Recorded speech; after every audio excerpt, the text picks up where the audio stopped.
Kecelakaan penerjun payung terjadi saat sejumlah prajurit Kopaska TNI Angkatan Udara menggelar latihan rutin di Kabupaten Maros, Sulawesi Selatan.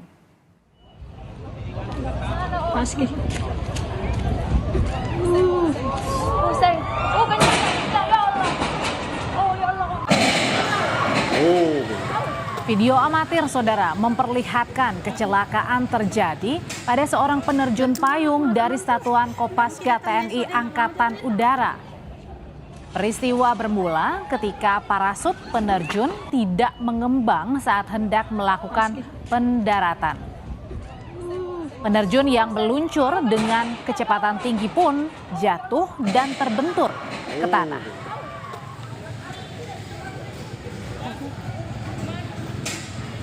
Gantungan aku rasa nonton. Nggak mungkin datang besok deh. Nggak mau jadi tak.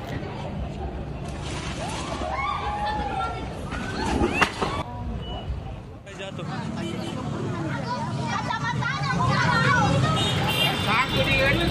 Prajurit TNI yang jatuh langsung dibawa ke rumah sakit. Tak hanya satu penerjun, tapi beberapa penerjun lain juga mengalami pendaratan tidak sempurna.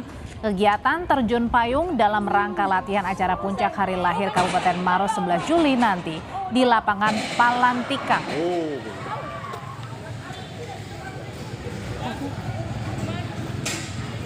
Gantungan aku rasa nonton. Nggak mungkin datang besok deh. Nggak mau. Udah Papa, pas jatuh dari atas payungnya tidak menyebar itu. Tapi Pak jatuh di tiang listrik.